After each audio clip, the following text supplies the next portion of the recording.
Welcome to the Formula Foundation. In this video, we will see that what is meant by binomial expansion and what is binomial theorem. So first, let's see what is binomial expression. So ऐसा algebraic expression जिसमें सिर्फ दो terms involve हों, that is called binomial expression. That is a plus x, it is a binomial expression. Similarly, x plus 3y, ax square plus b, each individual is called binomial expression. Right now अगर आपसे पूछा जाए a plus b whole square is equal to what, so you know it is equal to a square plus 2ab plus b square. Similarly, you know कि a plus b whole cube is equal to a cube plus 3a square b plus 3ab square plus b cube and so on so forth. So binomial में हमारा concern क्या है? Actually हम एक ऐसा general formula drive करना चाह रहे हैं कि जिसके थ्रू हम बाइनोमियल एक्सप्रेशन की किसी भी पॉजिटिव इंटीग्रल पावर को एक्सपेंड कर सकें. सो इसके लिए हम एक जनरल पैटर्न देखते हैं. So these are some expansions. Now if we just write the coefficients of this expansions then they will be like this, means कि 1 and 1 these are the coefficients of x plus y whole power 1, right? Similarly 1, 2 and 1 these are the coefficients of x plus y whole square, that is 1, 2 and 1. And similarly x plus y whole cube is the coefficients of x plus y whole cube are 1, 3, 3 and 1. And when you see the coefficients of x plus y whole power 4 then they will be 1, 4, 6, 4 and 1, right? You can verify. Now notice that here each coefficient is the sum of two elements of its left and right in the row immediately preceding. For example, this 6 is the sum of this 3 plus 3, 4 is the sum of 3 plus 1. Similarly, this 4 is the sum of this 1 plus 3, and this 3 is the sum of this two terms, that is 1 and 2, and so on so forth. Means के इन expansions में एक particular pattern follow हो रहा है. सो अगर इसी pattern को follow करते हुए हम x plus y whole power 5 को एक्सपेंड करें तो उसके कोफिशिएंट्स क्या होंगे? Means x plus y whole power 4 के x plus y whole power 5 के कोफिशिएंट्स क्या होंगे? तो फर्स्ट कोफिशिएंट तो सबके साथ 1 है, so it means x plus y whole power 5 का भी फर्स्ट कोफिशिएंट तो 1 होगा. अब उसके बाद उसका जो सेकंड कोफिशिएंट होगा वो क्या होगा? वो इन दोनों का सम होगा, दैट इज़ 5, राइट? अब उसके बाद जो थर्ड टर्म होगी उसका जो कोफिशिएंट होगा वो क्या होगा? 6 प्लस 4 दैट इज़ 10. सिमिलरली अगर हम इसका फोर्थ कोफिशिएंट देखें तो वो क्या होगा? It will also be 10, right? And the fifth coefficient will B 5 and then 1, right? So in this way we can find the coefficient of every integral power of binomial expression, right? Now अगर हम इसी pattern को follow करते हुए binomial expansion find करें, so it would be difficult if n is large.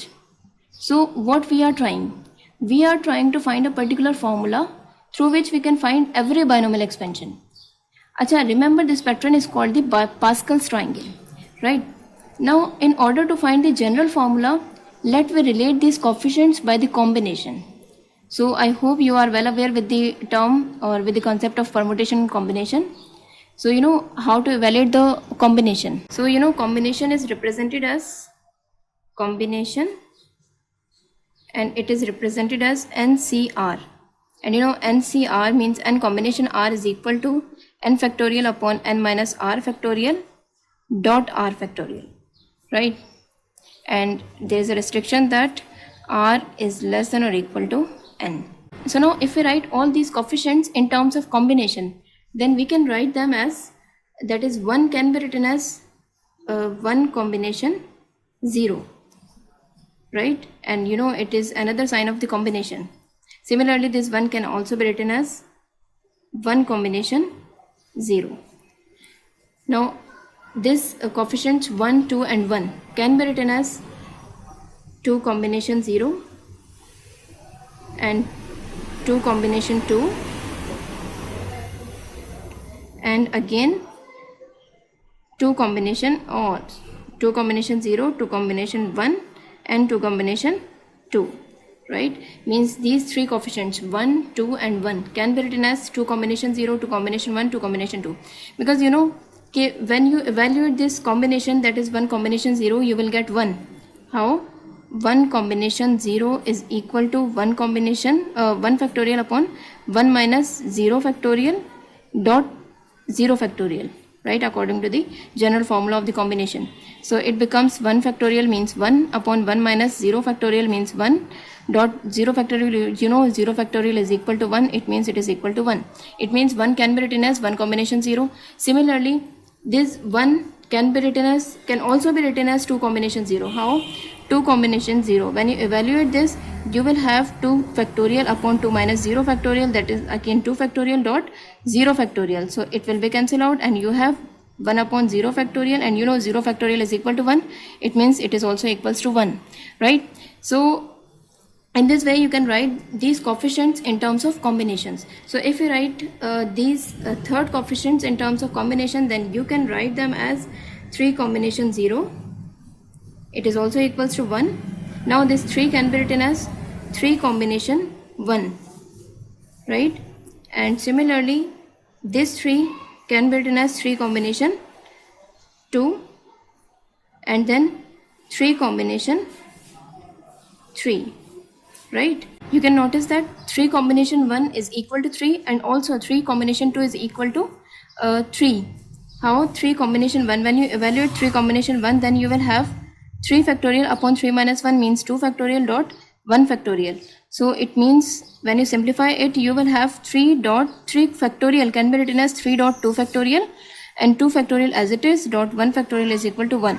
So they will be cancelled out and you will have just 3. Similarly, when you evaluate this 3 combination 2, what you will have? 3 factorial upon 3 minus 2, that is 1 factorial dot 2 factorial. So you will have the same value, that is 3, right? So in this way you can write every coefficient in terms of the combination, right? If I write the fourth coefficient in terms of the combination, then they will be 4 combination 0, then 4 combination 1, 4 combination 2, similarly 4 combination 3, and then 4 combination 4, right? You can verify them. Now यहाँ notice कीजिएगा कि यहाँ भी वही property satisfy हो रही है कि जो हमने यहाँ पर देखी थी कि हर एक कोफिशिएंट अपने प्रीवियस रो के लेफ्ट और राइट दोनों टर्म्स का सम है. तो यहाँ पर भी यही प्रॉपर्टी फॉलो हो रही है कि अगर हम देखें, जैसे लेट्स सपोज हम इसको उठाते हैं 3 combination 2, so it is the sum of the 2 combination 1 and 2 combination 2. Let we verify that 3 combination 2, 3 combination 2 will be 3 factorial upon 3 minus 2 factorial, that is 1 factorial dot 2 factorial, right? And it is equal to 3 dot 2 factorial upon 1 dot 2 factorial, and it is equal to 3, right? And it must be equal to the sum of these two combinations. So let me verify that 2 combination 1 plus 2 combination 2. So when you evaluate this 2 factorial upon 2 minus 1, that is 1 factorial dot 1 factorial, right, plus 2 factorial upon 2 minus 2, that is 0 factorial dot 2 factorial. So they will be cancelled out and you have 2 factorial means 2 plus, and here you will have just 1. It means 2 plus 3 is equal to 1. So it is verified that every combination is the sum of its previous 2 combinations, right? So generally we can write it as n combination r minus 1 plus n combination r is equal to n plus 1 combination r, right? Means r and r minus 1. R minus 1 is the predecessor of this r, right? And n plus 1, n plus 1 is the successor of the n. So it means अगर हम इसको general form में लिखें तो वो क्या होगा? n combination r minus 1 plus n combination r is equal to n plus 1 combination r, right? And it is called Pascal's rule. What? Pascal's rule. So it was all about the coefficients. Now what about the variables involved with these coefficients? So you can see कि just like the coefficients, यहाँ पर variable में भी एक particular pattern follow हो रहा है. और वो pattern क्या है? इसके लिए again ये expansion देखिएगा कि यहाँ पर जो middle terms में variables involved हैं वो x and y की powers की product की form में है. And notice one more thing here कि हर term में x and y की पावर्स का सम n है. मीन्स अगर हम इसमें देखें x plus y whole square में, तो यहाँ पर x y की जो प्रोडक्ट है इसमें अगर इनकी पावर्स का सम करते हैं तो वो क्या होगा? 1 plus 1 that is 2 and here n is equal to 2, right? Similarly अगर हम यहाँ पर देखें तो हर टर्म में वेरिएबल्स की पावर्स का जो सम है वो n के इक्वल है और यहाँ पर n क्या है 3 के इक्वल है, मीन्स यहाँ भी 3 है और यहाँ पर x और y के प्रोडक्ट पावर्स का अगर हम सम करें तो वो क्या होगा 2 + 1 that is 3. Similarly 1 + 2 is equal to 3 and here it is already 3, right? और दूसरी चीज़ जो यहाँ नोट करने की है वो क्या है कि अगर x + y होल स्क्वायर है तो हर टर्म में फर्स्ट टर्म की पावर डिक्रीज़ हो रही है और जबकि जो सेकंड टर्म है यानी जो y है उसकी पावर इंक्रीज़ हो रही है. जैसे x + y होल क्यूब है, इसमें यहाँ पर अगर हम इसकी सक्सेसिव टर्म्स देखें तो इसके अंदर x की पावर क्या हो रही है डिक्रीज़ हो रही है जबकि y की पावर इंक्रीज़ हो रही है. मीन्स यहाँ x की पावर क्या थी, अगर मैं इसको लिखती हूँ तो it can be written as y⁻0, right? और यहाँ पर क्या है y की पावर 0 से यहाँ पर इंक्रीज़ होकर 1 हो गई, इसी तरह यहाँ पर इंक्रीज़ होकर 2 हो गई और इसी तरह अगर मैं यहाँ पर इसको लिख सकती हूँ x⁻0, राइट? सो यहाँ पर हम क्या नोटिस कर रहे हैं कि अगर जो टर्म्स इंक्रीज़ हो रही हैं तो उसमें हम देखें तो जो फर्स्ट टर्म है यानी कि x है उसमें x की पावर इंक्रीज़ हो रही है, x की पावर डिक्रीज़ हो रही है, जबकि जो सेकंड टर्म है यानी कि y है उसकी पावर इंक्रीज़ हो रही है, राइट? सो अब जिस तरह हमने एक्सपेंशन के कोफिशिएंट्स को जनरलाइज़ किया था बिल्कुल इसी तरह हम एक्सपेंशन की टर्म्स के वेरिएबल्स को भी जनरलाइज़ कर सकते हैं. सो इसके लिए अगर हम x + y होल स्क्वायर के वेरिएबल्स लिखें तो वो क्या होंगे, means this x² can be written as x² y⁻0 और जो सेकंड टर्म है उसके जो वेरिएबल्स हैं वो क्या होंगे x⁻1 y⁻1. सिमिलरली जो थर्ड टर्म है उसके अगर हम वेरिएबल्स लिखें तो वो क्या होंगे, means this y² can be written as x⁻0 y², right? Similarly अगर हम x + y होल क्यूब के जो टर्म्स हैं उनके वेरिएबल्स लिखें तो वो क्या होंगे x³ y⁻0 means these are the variables of the first term and x² y x y² and then x⁻0 y³. सो अगर हम इसी पैटर्न को फॉलो करें तो x + y whole power n के कोफिशिएंट्स क्या होंगे, they will be x⁻n y⁻0 and the variables of the second term x⁻n-1 y⁻1, right? Means जो फर्स्ट टर्म है उसकी पावर 1 से डिक्रीज़ हो रही है और जो y है मीन्स जो सेकंड टर्म है उसकी पावर 1 से इंक्रीज़ हो रही है. सो इसके बाद क्या होगा x⁻n-2 and then y², right? Similarly x⁻n-3 y³ up to y⁻n, right? n can be written as x⁻0 y⁻n. So अब हमने बाइनोमियल एक्सपेंशन की टर्म्स के कोफिशिएंट्स और जो कोफिशिएंट्स के साथ वेरिएबल्स इन्वॉल्व हैं दोनों को जनरलाइज कर लिया. Now let's see an example. So here is a question that using Pascal's triangle expand x + y whole power 5. So अगर हम पास्कल्स रूल को फॉलो करें तो इसके जो कोफिशिएंट्स हैं यानी x + y होल पावर 5 की जो एक्सपेंशन होगी उसके कोफिशिएंट्स फाइंड आउट करने के लिए हम इसकी जो प्रीसीडिंग पावर है यानी x + y होल पावर 4 उसको देखेंगे. तो coefficients of x + y whole power 4 are क्या थे उसके coefficients 1 4 6 4 and 1, right? So coefficients of x + y whole power 5 will be what, first coefficient तो 1 ही होगा and second coefficient will be the sum of these two terms that is 1 + 4 means 5, right?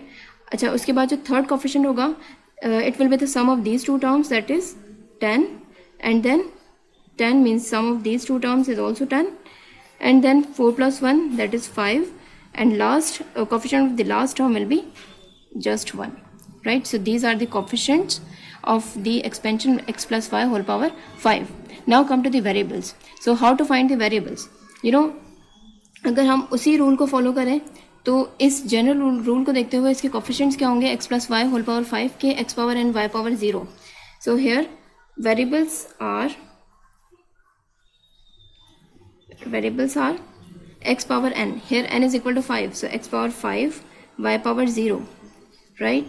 And then x power n-1 that is x power 4 and power of y will be increased, right? So it is y⁻1. Variable of the third coefficient will be x power 3 and y square, right? And then x power 2 y power 3, and then x power 1 y power 4, and x power 0 y power 5. So these are the variables involved in x plus y whole power 5. So if we write in the expanded form, that is x plus y whole power 5 by using the Pascal's triangle. So its expansion will be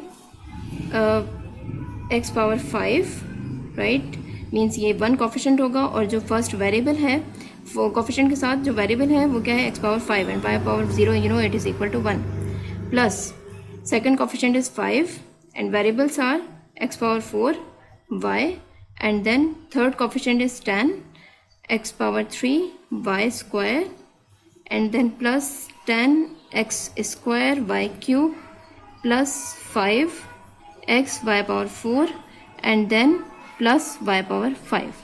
So it is the expansion of the x plus y whole power 5 by using the Pascal's triangle. So now I hope you got the concept of the Pascal's triangle and how to expand any integral power of binomial by using the Pascal's triangle, right? Now as you saw that Pascal's triangle is a powerful rule to expand the binomial expression. But you also noticed that when n is large, then it is difficult to find the coefficients of the expansion. So to overcome this difficulty, this idea was stated in the form of the theorem that is called the binomial theorem. So first let's see what binomial theorem states. So binomial theorem states that if n is a positive integer, then a plus b whole power n is equal to a power n plus n combination 1 a power n minus 1 b plus n combination 2 a power n minus 2 b square plus up to it is the r minus 1th term, that is n combination r a power n minus r b power r plus up to n combination n minus 1 a power 1 b power n minus 1 plus b power n. It is the last term, right? So it is the binomial theorem or the statement of the binomial theorem. So now we can prove this binomial theorem by using the mathematical induction. So if you know how to prove any proposition by using the mathematical induction, then you can also prove this binomial theorem by using the mathematical induction. So it's your task. Now before solving questions, let's see some characteristics of the binomial theorem. So first one, if we use the notation of the combination, then it can be written as a plus b whole power n is equal to a power n plus n combination 1 a power n minus 1 b plus this can be written as n combination 2 a power n minus 2 b square plus up to n combination r a power n minus r b power r plus up to b power n, right? Or you can write this term as n combination n b power n, right? You know n combination n is equal to 1. Similarly this a power n can be written as n combination 0, right? And you know n combination 0 is also equals to 1. Now if we write this combination in the expanded form, then it will be a plus b whole power n is equal to n combination 0, you know it is equal to 1, so it is just a power n plus n combination 1 can be written as n, means n combination, when you evaluate this n combination 1 you will have just n and a power n minus 1 b plus, and when you evaluate this n combination 2, what you have, n times n minus 1 upon 2 factorial a power n minus 2 b power 2 plus up to b power n just, right? Means you know जब आप n combination 2 का evaluate करेंगे तो वो क्या होगा, n factorial upon n minus 2 factorial dot 2 factorial, you know the general formula to evaluate any combination. So it is n combination upon n minus 2 combination. You know n combination, not combination, factorial. N factorial is greater than n minus 2. So if you write this n factorial as n dot n minus 1 dot n minus 2 factorial upon n minus 2 factorial as it is, and then 2 factorial. So n minus 2 factorial will be cancelled out with this, and you have n times n minus 1 upon 2 factorial, which is same as this, right? So in this way you can evaluate each combination and you can write this formula in the expanded form, right? one more thing to be noticed here, that number of terms. So a plus b whole power n है, तो इसके अंदर जो number of terms होंगी वो कितनी होंगी, n plus 1. Remember, right, this a plus b whole power n contains n plus 1 terms, right, means अगर x plus y whole power 3 है तो उसके अंदर कितनी terms थी, 4 terms होंगी. x plus y whole power 4 है तो उसके अंदर कितनी terms होंगी, obviously उसके अंदर 5 terms होंगी. तो generally अगर x plus y whole power n है तो उसके अंदर कितनी terms होंगी, n plus 1, right, remember it. Now let's solve some questions. So here is an example that expand by means of binomial theorem. And question is x square upon 2 minus 2 upon x square whole power 6. Right? Means we have to expand this binomial expression by means of binomial theorem. So first we write the general formula. So you know general formula of the binomial theorem is a plus b whole power n is equal to a power n plus n combination 1 times a power n minus 1 b power 1 plus n combination 2 a power n minus 2 b square plus up to b power n, right?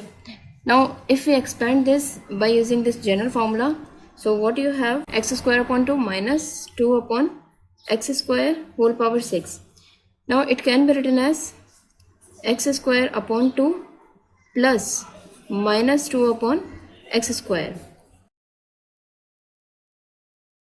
Means कि जो हमारे पास general formula है उसमें यहाँ plus है, सो और आपके पास जो क्वेश्चन है उसमें यहाँ माइनस है, तो इसको किस तरह से एडजस्ट करेंगे कि it can be written as x square upon 2 plus minus, और ये जो b है वो माइनस के साथ है, राइट, और whole power 6.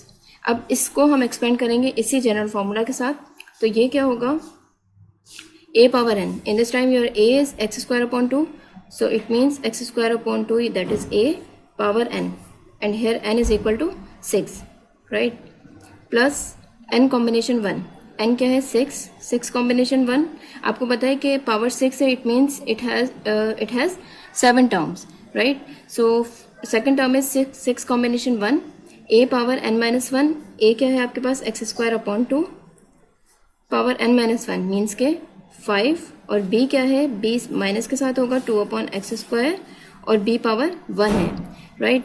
Now in the third term 6 combination 2, right, and a power n minus 2, a means x square upon 2, n minus 2 means 4, right, और b क्या है minus 2 upon x square whole power 2, right, plus इसके बाद होगा 6 combination 3, a power n minus 2 था, अब इसके बाद होगा n minus 3, it means a power, a क्या है एक्स स्क्वायर अपॉन 2 पावर 3, और b की जो पावर होगी वो क्या होगी 2 upon x square whole power 3, right, plus n combination 4 means 6 combination 4, a power, a क्या है आपके पास again x square upon 2, power क्या है यहाँ 3 थी, तो अब ये पावर क्या होगी 2, b क्या है माइनस 2 अपॉन एक्स स्क्वायर, और b की पावर होगी 4, right, plus 6 combination 5, a that is x square upon 2 whole power 1, and b that is 2 upon x square whole power 5, and plus that would be your last term that is 6 combination 6, and x square upon 2 whole power 0, right, you can write it as whole power 0, and 2 minus 2 upon x square whole power 6, right. अब आपको पता है कि 6 combination 6 किसके इक्वल होगा, 1 के equal, और ये क्या है जो भी बेस है उसके ऊपर अगर पावर 0 हो तो you know it means it is equal to 1, so ये टोटल क्या है minus 2 upon x square whole power 6, that is b power n, right.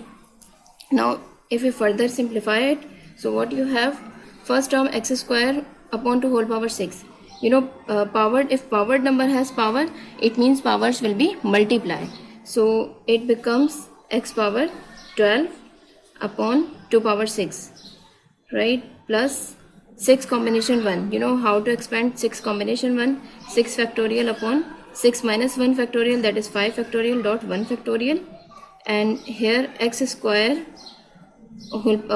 x square upon 2 whole power 5, it means power will be multiply, that is x power 10 upon 2 power 5 dot minus 2 upon x square whole power 1. Right. अब base negative है लेकिन जो power है वो क्या है, odd number है। It means ये जो टर्म है ये नेगेटिव ही रहेगी। तो अगर मैं इस नेगेटिव को यहाँ एडजस्ट करूँ, राइट, यानी जब ये नेगेटिव नंबर आएगा तो ये यहाँ पर मैं इसकी साइन नेगेटिव के साथ रख रही हूँ, और बाकी क्या होगा, 2 times 2 upon x square. Is it right? Now plus 6 combination 2. You know how to expand this combination? 6 factorial upon 6 minus 2 factorial, that is 4 factorial dot 2 factorial. Now how to expand this power?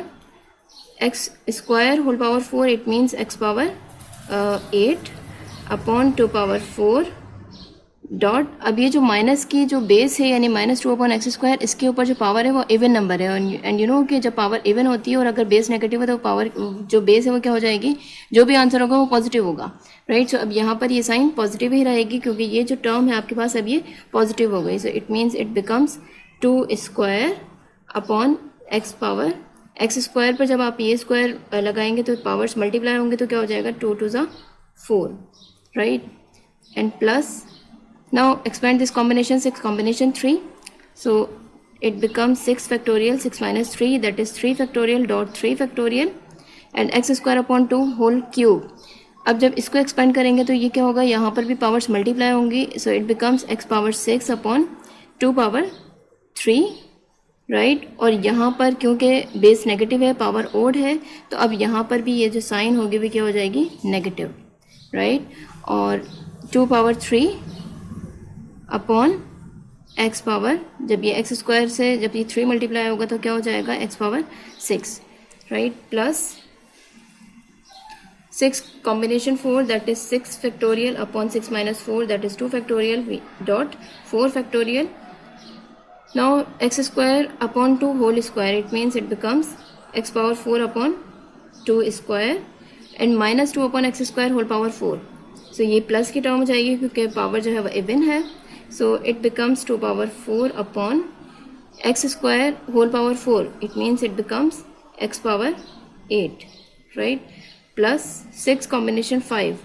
So 6 factorial upon 6 minus 5 factorial, that is 1 factorial dot 5 factorial, और x square upon 2 whole power 1 dot. अब यहाँ पर भी power जो है वो odd है तो ये भी साइन चेंज होकर नेगेटिव आ जाएगी, राइट. सो ये क्या था, 2 पावर 5 अपॉन एक्स स्क्वायर पर जब पावर आप 5 लगाएंगे सो it becomes x power 10, right. Again 6 combination 6 आपके पास 1 के इक्वल होगा. ये जो है वो पावर 0 है तो इट मीन्स ये 1 के इक्वल होगा. तो फाइनली आपके पास क्या बचेगा, -2 upon x square whole power 6. आपको पता है कि पावर इवन है, सो ये जो टर्म है ये पॉजिटिव होगी. तो इट मीन्स जो लास्ट टर्म आपके पास आएगी वो क्या होगी, 2 power 6 upon x power, x square पर जब आप पावर 6 लगाएंगे उसको एक्सपेंड करेंगे so it becomes x power 12, right. Now अगर हम इसको फर्दर सिंप्लीफाई करें so x power 12 upon 2 power 6, you know 2 power 6 is equal to 64 minus, अब देखिएगा 6 factorial upon 5 factorial dot 1 factorial. So इसको अगर हम फर्दर सिंप्लीफाई करें तो हम क्या कर सकते हैं, 6 फैक्टोरियल को आप लिख सकते हैं 6 dot 5 factorial, right. And this 5 factorial as it is dot 1 factorial किसके इक्वल होगा, 1 के इक्वल होगा, dot x power 10 and here x square. तो ये जो है वो एक्स पावर 10 है और यहाँ पर एक्स स्क्वायर है. तो अगर हम यहाँ पर कैंसिलेशन करते हैं तो x power 10 can be written as x square dot x power 8, right. मैं यहाँ लिखती हूँ कि x power 10 upon 2 power 5 dot 2 upon x square.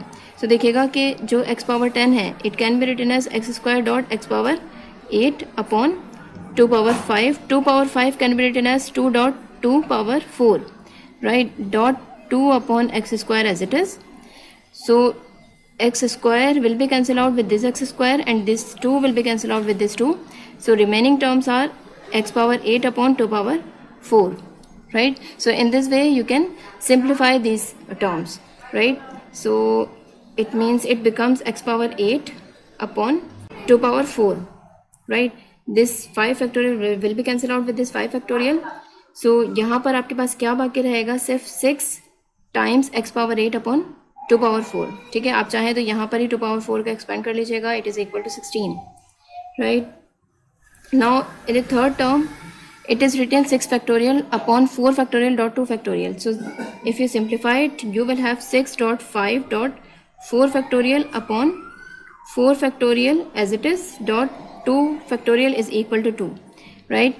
And when you simplify this term, so what you have, you know, x power 8 can be written as x power 4 dot x power 4, and then 1 x power 4 will be cancelled out with this x power 4, so it becomes x power 4, or this 2 power 4 can be written as 2 square dot 2 square, so 1 2 square will be cancelled out with this 2 square, and the remaining is just 2 square, right? So this 4 factorial can be cancelled out with this 4 factorial, and here another cancellation is possible, 2 1 2 2 3 6, right? ये हमारे पास हैं 3 terms, right? ये हमने 3 terms को simplify किया है.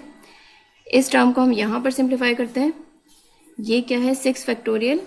सो this 6 factorial can be written as 6 dot 5 dot 4 dot 3 factorial upon this 3 factorial as it is, and this 3 factorial can be written as 3 dot 2 dot 1, right?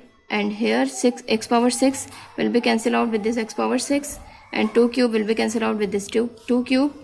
So यहाँ पर एक cancellation अगर हम करते हैं तो हमारे पास ये जो टर्म होगी, ये इसमें x की टर्म्स x की टर्म जो है वो एब्सेंट है, right? Now come to the fourth term, not fourth term but fifth term. So plus, so here 6 factorial can be written as 6 dot 5 dot 4 factorial upon 2 factorial. अगर इसको expand करते हैं तो 2 factorial is equal to 2 dot 4 factorial as it is dot x power 4 and x power 8, right? So this x power 8 can be written as x power 4 dot x power 4. So x power 4 will be cancelled out this 1 x power 4, and the remaining is x 1 upon x power 4. और जब यहाँ पर 2 square की cancellation यहाँ से करेंगे तो क्या हो जाएगा, क्योंकि this 2 power 4 can be written as 2 square dot 2 square. So 2 square से कैंसिल होगा, तो यहाँ पर सिर्फ बचेगा आपके पास 2 square upon x power 4 minus 6 factorial. This 6 factorial can be written as 6 dot 5 factorial upon 1 factorial is equal to 1 dot 5 factorial dot. और जब आप इसको सिंप्लीफाई करेंगे तो ये हो जाएगा 2 power 4 upon x power 8 plus 2 power 6 upon x power 12. 2 power 6, you know, it is equal to 64 upon x power 12. Now on further simplification, x power 12 upon 64 minus 6 times 6 upon 2 power 4. तो अगर इसको further simplify करें 6 upon 2 power 4 को, so you know 2 power 4 can be written as 2 upon 2 dot 2 cube, right? X power 8 plus 3 dot 5 x power 4 upon 2 square, right? And plus, अच्छा यहाँ पर cancellation होगी 3 factorial से कैंसिल होगा. तो अगर यहाँ पर हम फर्दर कैंसिलेशन करें 3 1 3 3 2 6 and 2 1 2, तो ये हो जाएगा 5 4 20, राइट? प्लस 6, ये 4 फैक्टोरियल से कैंसिल होगा. सो 6 dot 5 upon 2, 2 1 2 2 3 6, 3 dot 5 dot 2 square. 2 square means 4 upon x power 4, right? Minus ये कैंसिल होगा, तो यहाँ पर रह जाएगा आपके पास 6 डॉट 2 पावर 4. 2 पावर 4 किसके इक्वल होगा? 16 के. सो यहाँ पर हम 2 पावर 4 ही लिखते हैं upon x power 8 plus 64 upon x power 12. Now x power 12 upon 64 minus 2 1 2 2 3 6, सो ये हो गया 3 upon 2 cube means 8. 3 upon 8 x power 8 plus 3 dot 5 upon 2 square, so it becomes 15 upon 4 x power 4, right? Plus 20 plus 3 dot 5 dot 4. So when you multiply them, 15 4s are 60 upon x power 4, right? Minus, and when you multiply them 6 dot 2 power 4, so you know 2 power 4 is equal to 16. So 16 times 6 is equal to So it becomes 96 upon x power 8 plus 64 upon x power 12. So it is the required expansion, right? So in this way you can expand any binomial expansion, right? Now let's see कि अगर आपसे कहा जाए कि without actually expanding this whole binomial आप इसकी let's suppose fifth term बताएं, तो क्या आप बता सकते हैं? सो yes, अगर हम इस एक्सपेंशन की जनरल टर्म फाइंड आउट कर लें तो हम बाइनोमियल को एक्सपेंड किए बगैर इसकी कोई भी पर्टिकुलर टर्म बता सकते हैं. So now let's see how to find the general term of this binomial expansion. So first let we write x plus y whole power n in its expanded form, that is x power n plus n combination 1 x power n minus 1 y plus n n combination 2 x power n minus 2 y square plus up to, if we write the second last term, then it would be n times n combination n minus 1 x power 1 and y power n minus 1, and the last term will be y power n, right? So it is the expanded form of this binomial expansion. Now to find the general term, what you noticed here, you can see that first term can be written as, this first term can be written as n combination 0 x power n y power 0, right? Means जब first term है तो n combination r में जो r है वो 0 है, and you know x power n can be written as x power n minus 0, means n combination 0, this x power n can be written as n minus 0 and y power 0 as it is. So first term क्या होगी, मतलब कि यही हमारी first term है, right? Similarly अगर हम second term को नोटिस करें तो you can see that it can be written as this second term, I am writing here n combination 1 x power n minus 1 y can be written as n combination 1 x power n minus 1 y power 1, right? और अगर हम third term देखें तो n combination 2 x power n minus 2 y square. So observe कीजिएगा कि अगर first term है तो r की वैल्यू 0 है, मीन्स टर्म नंबर से 1 लेस है. इसी तरह अगर सेकंड टर्म है तो r 1 के इक्वल है, मीन्स उससे अगेन 1 लेस है, मतलब जो टर्म नंबर है, टर्म नंबर क्या है सेकंड, और जो r है वो क्या है 1, and so on so forth. So अगर हम इसकी आर्थ टर्म देखें तो आर्थ टर्म क्या होगी, आई एम राइटिंग हियर आर्थ टर्म, राइट? मतलब r जो है वो कोई भी वैल्यू हो सकती है, तो इसकी आर्थ टर्म अगर आपसे लिखने के लिए कहा जाए तो वो क्या होगी, अगर हम इसी पैटर्न को फॉलो करें तो वो क्या होगा, n कॉम्बिनेशन आर्थ टर्म में ये जो r होगा वो क्या होगा r माइनस 1 और x power n minus r minus 1 और y पावर क्या होगा r माइनस 1, राइट? सो अगर इसको फर्दर सिंप्लीफाई करते हैं तो हमारे पास आर्थ टर्म हमें क्या मिलेगी, n combination r minus 1 x power n minus r, and when you multiply this minus with this minus you will have plus 1, right? And y power r minus 1. So it is the rth term, right? अब सिर्फ complication को avoid करने के लिए हम क्या करते हैं कि हम rth टर्म के बजाय r plus 1th term find out करते हैं, राइट? यानी कि अगर rth टर्म ये है तो अगर आपसे कहा जाए r प्लस 1th टर्म क्या होगी, तो r प्लस 1th टर्म क्या होगी, n कॉम्बिनेशन, अब r प्लस 1 है तो आपके का जो यहाँ पर r होगा वो क्या होगा, अच्छा मैं दोनों को r कह रही हूँ, मतलब r प्लस 1 टर्म कोई भी टर्म हो सकती है, और आप यहाँ पर जनरली क्या कहते हैं कि n कॉम्बिनेशन r, तो इसीलिए मैं यहाँ पर r कह रही हूँ. तो r प्लस 1 अगर टर्म होगी तो यहाँ पर जो वैल्यू होगी वो क्या होगी, इससे जस्ट 1 लेस होगी, तो ये क्या होगा, n combination r x power n minus r y power r. So it is the r plus 1 term. So you right the general term that is r plus 1 term, क्योंकि अगर आपको general term अगर आप r plus 1 कह रहे हैं तो simple है कि अगर आप r टर्म लिखते हैं तो इसके बजाय अगर आप r प्लस 1 टर्म लिखें, मीन्स फॉर सपोज अगर आपको r5 फाइंड आउट करना है तो आप r इज़ इक्वल टू 4 लेंगे, तो जब r आप इक्वल टू 4 लेंगे तो 4 प्लस 1 क्या हो जाएगा, आपको फिफ्थ टर्म मिल जाएगी, राइट? सो r प्लस 1 टर्म क्या होगी, n combination r x power n minus r y power r, right? So it is the general term of the binomial expansion. Now let's see an example. So here is a question that find the sixth term in the expansion, and expansion is given to you 2x upon 3 minus 3 upon 2x whole power 10. Now you know कि अगर हम इसको binomial theorem के through completely expand करते हैं तो इसमें कितनी टर्म्स होंगी. Obviously n is equal to 10 है तो इसमें नंबर ऑफ टर्म्स कितनी होंगी, n+1 that is 11. But you are required to find just 6th term. So now you have the general term that is general term that is tr plus 1 is equal to n combination r x power n minus r y power r, right? So here आपको 6th term find out करनी है. Here r is equal to 5, right? So when you put here t 5 plus 1 is equal to n, आपके पास क्या है 10, so it becomes 10 combination r क्या है आपके पास 5, x क्या है, x means first term that is 2x upon 3 और power क्या है x की n minus r means 10 minus 5. so 10 minus 5 क्या होगा, obviously 5. और जो y है आपका, अच्छा ये इसको अभी हम उसी फॉर्म में लिखेंगे 2x upon 3 plus minus 3 upon 2x, right, upon 10.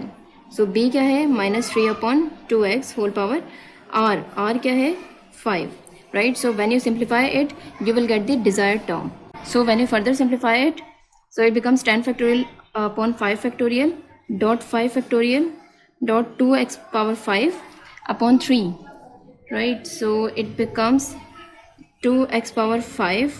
अच्छा हम इसको ऐसे ही लिखते हैं क्योंकि अगर पावर सेम होंगे तो ये कैंसिल होंगे, अपॉन 3 पावर 5 डॉट, अब यहाँ पर बेस नेगेटिव है लेकिन पावर है आपके पास ऑड नंबर में, तो यहाँ -1 पर पावर 5 आप लिखेंगे तो ये -1 ही रहेगा और इट बिकम्स 3 पावर 5.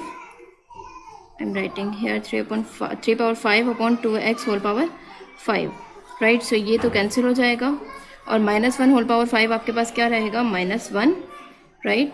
और 10 factorial can be written as 10.9.8.7.6.5 factorial upon, अच्छा एक 5 फैक्टोरियल को हम ऐसे ही रखेंगे ताकि ये इससे कैंसिल हो, और एक 5 फैक्टोरियल को अगर हम एक्सपेंड करते हैं तो क्या होगा 5.4.3.2.1. सो इट बिकम्स -5 फैक्टोरियल से कैंसिल होगा. और यहाँ पर अगर हम फर्दर कैंसिलेशन करते हैं 5 1 5, 5 2 10 एंड सिमिलरली 4 1 4, 4 2 8 और 3 1 3, 3 3 9, 2 1 2 और ये इस 2 से कैंसिल करते हैं तो बाकी हमारे पास क्या रहेगा, एक तो माइनस की टर्म होगी और यहाँ से आपके पास होगा 3.2.7.6, राइट?